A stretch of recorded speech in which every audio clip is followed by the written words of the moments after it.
Selamat malam, salam sejahtera untuk kita semua. Kami dari kelompok 1 akan mempresentasikan etika bisnis pada PT Nestle Indonesia. Perkenalkan, nama saya Igede Yudhana Permana Putra, NPM 19 321 22243. Nama saya Luwianto, nomor MPM 19321222252. Perkenalkan, nama saya Putri Siska Ristia Dewi, NPM 19321222216. Di sini saya akan mempresentasikan materi tentang etika bisnis pada PT Nestle Indonesia. Selanjutnya yaitu ada latar belakang. Banyak perusahaan meyakini prinsip bisnis yang baik adalah bisnis yang beretika, yaitu bisnis dengan kinerja unggul dan berkesinambungan, yang dijalankan dengan mentaati kaidah-kaidah etika sejalan dengan hukum dan peraturan yang berlaku. Moto Nestle yaitu Good Food, Good Life, menggambarkan komitmen perusahaan yang berkesinambungan untuk mengkombinasikan ilmu dan teknologi guna menyediakan produk-produk yang mampu memenuhi kebutuhan dasar manusia akan makanan dan minuman yang bergizi, serta aman untuk dikonsumsi serta lezat rasanya.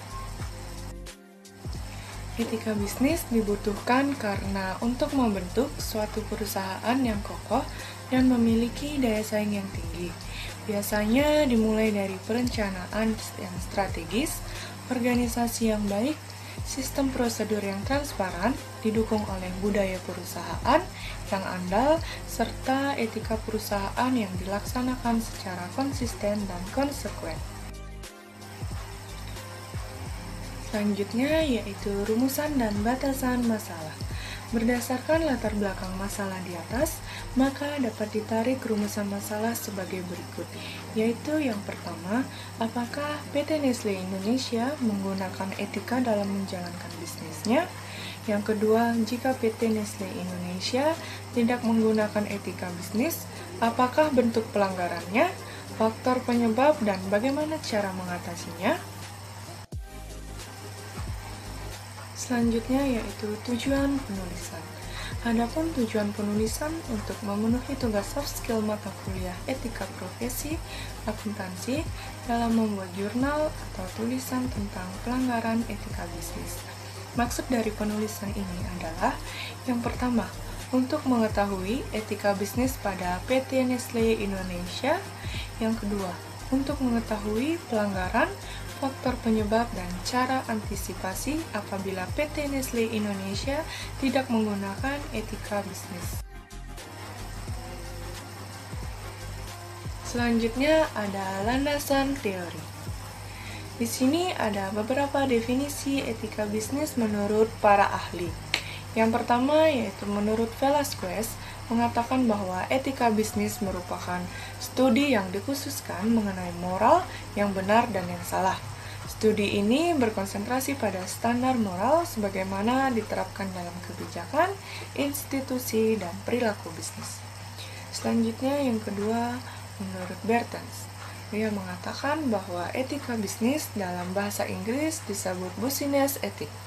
Dalam bahasa Belanda dipakai nama bedrijfsethik atau etika perusahaan, dan dalam bahasa Jerman Unternehmensethik atau etika usaha. Yang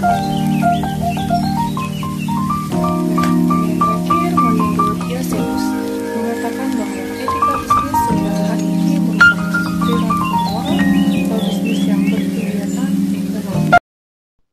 Sasaran dan lingkup etika bisnis. Ada 3. Yang pertama, etika bisnis sebagai etika profesi, membahas berbagai prinsip, kondisi, dan masalah. Bertujuan untuk menghimbau para pelaku bisnis untuk menjalankan bisnisnya secara baik dan etis. Yang kedua, etika bisnis bisa menjadi sangat subversif. Yang ketiga, etika bisnis berbicara mengenai sistem ekonomi yang sangat menentukan etis tidaknya suatu praktik bisnis. Prinsip-prinsip etika bisnis menurut Couch Rounds. Pertama, tanggung jawab bisnis dari stakeholder ke stakeholder. Yang kedua, dampak ekonomis dan sosial dari bisnis. Yang ketiga, perilaku bisnis dari hukum yang tersurat ke semangat saling percaya. Yang keempat, sikap menghormati aturan.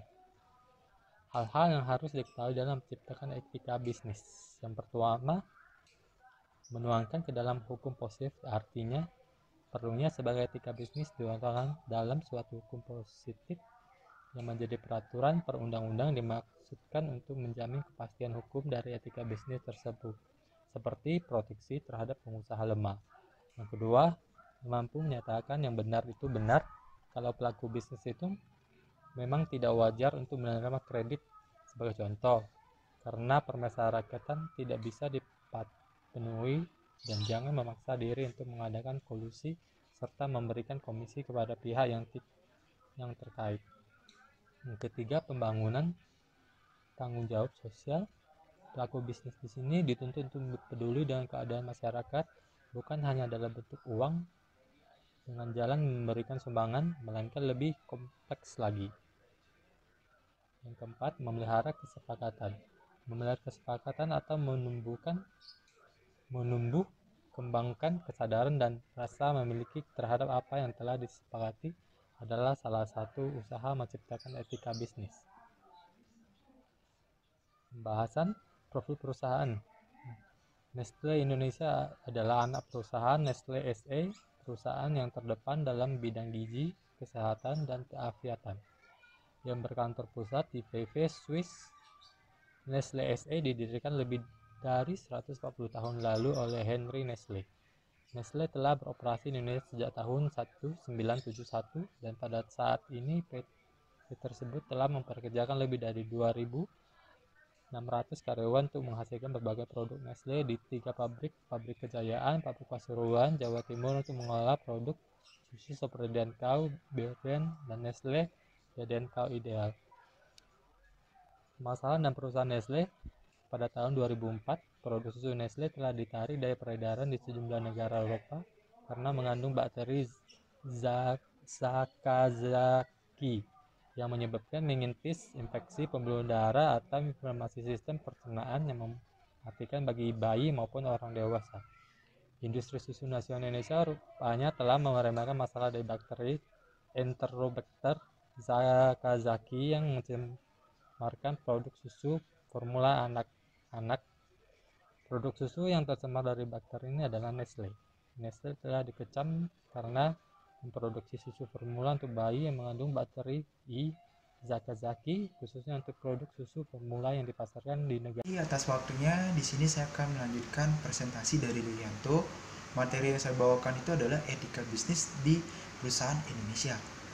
PT Nestle itu memiliki komitmen atau budaya yang dijadikan sebagai pedoman, yaitu Corporate Business Principle Nestle, yang sudah berkembang 140 tahun lamanya. Corporate Business Principle Nestle sudah berkembang, berevolusi, dan mengikuti perubahan zaman, sehingga pada saat ini Nestle memiliki komitmen untuk menjalankan prinsip-prinsip bisnis di seluruh negara dengan memperhatikan undang-undang lokal, praktek-praktek budaya, dan agama. Yang pertama dari prinsip tersebut adalah gizi. Di perusahaan Nestle tersebut memiliki tujuan untuk meningkatkan kualitas hidup para konsumennya dimanapun mereka berada, dengan cara menawarkan makanan dan minuman yang enak dan lezat. PT Nestle juga memiliki moto yang bertujuan untuk mendorong gaya hidup konsumennya agar lebih sehat, yaitu Good Food, Good Life. Jaminan mutu di perusahaan PT Nestle tersebut, dimanapun PT Nestle tersebut berada, dimanapun PT Nestle itu berkembang, PT Nestle akan selalu menjanjikan produk dan kualitas yang baik kepada konsumennya. Komunikasi kepada konsumen. Jadi PT Nestle tersebut memiliki komitmen untuk mengutamakan komunikasi kepada konsumennya. Jadi PT Nestle tersebut memberikan hak dan wewenang atas pilihan dari konsumennya tersebut. Hak asasi manusia. PT Nestle sangat mendukung prinsip-prinsip dari Global Compact atau Persatuan bangsa-bangsa, kepemimpinan dan tanggung jawab. PT Nestle hingga sukses hingga saat ini, bisa berkembang hingga saat ini itu ada pengaruhnya jadi dari para karyawan, karena karyawan tersebut melakukan pekerjaannya itu dengan tanggung jawab pribadi yang besar kepada perusahaan.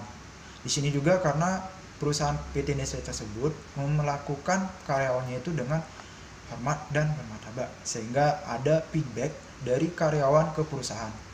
Dari PT Nestle tersebut juga memperkerjakan karyawan yang kompeten dan memiliki motivasi, sehingga PT Nestle tersebut bisa berdiri atau berkembang hingga saat ini. Keamanan dan kesehatan selamat. Keamanan dan keselamatan kerja. PT Nestle mempunyai komitmen untuk selalu mencegah kecelakaan, cedera, atau penyakit yang disebabkan oleh pekerjaan tersebut. PT Nestle tersebut juga selalu menjaga keselamatan rekan-rekan kerjanya yang masih ada di rantai usaha PT Nestle tersebut. Pemasok dan hubungan kerja.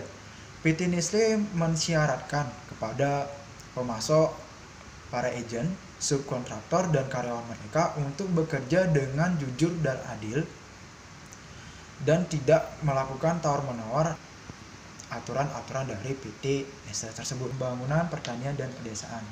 Jadi PT Nestle tersebut sangat mendukung penuh kepada para petani di pedesaan untuk membangun atau menaikkan kualitas ekonomi di desa tersebut. Lingkungan dan keberlanjutan. Jadi PT Nestle tersebut juga memiliki komitmen untuk menggunakan sumber daya alam yang efisien dan dapat diperbarukan dengan cara pengolahan yang lebih bagus agar dari PT Nestle tersebut tidak menghasilkan limbah. PT Nestle juga sudah berkomitmen untuk menggunakan air secukupnya, karena PT Nestle juga menyadari bahwa dunia ini sedang menghadapi tantangan atas ketersediaan air yang tidak terlalu banyak, namun kebutuhan air yang sangat banyak. Di sini saya akan melanjutkan di materi kesimpulan yang dapat saya ambil bersama kelompok saya, yaitu pada tahun 2004 PT Nestle ini edaran di seluruh dunianya itu sudah ditarik karena di susunya tersebut mengandung bakteri Sakasaki. Namun di Indonesia pada tahun 2011 melakukan penelitian ke 96 sampel makanan dan minuman yang termasuk PT Nestle tersebut yang dilakukan oleh BPOM di Indonesia. Namun pada hasil yang sudah dikeluarkan dari BPOM tidak ditemukan bakteri atau makanan yang mengandung Sakasaki. Dan PT Nestle tersebut adalah perusahaan yang mau berubah dan memperbaiki perusahaannya tersebut dari pengalaman pahitnya di tahun 2004 tersebut, sehingga PT Nestle bisa berdiri hingga sampai saat ini. Kami berikan kepada PT Nestle Indonesia selalu menjalankan etika bisnisnya di semua kegiatan untuk menghindari pelanggaran-pelanggaran yang dapat merusak nama baik dari PT Nestle tersebut, dan juga untuk mempertahankan atau meningkatkan prestasi dari PT Nestle tersebut.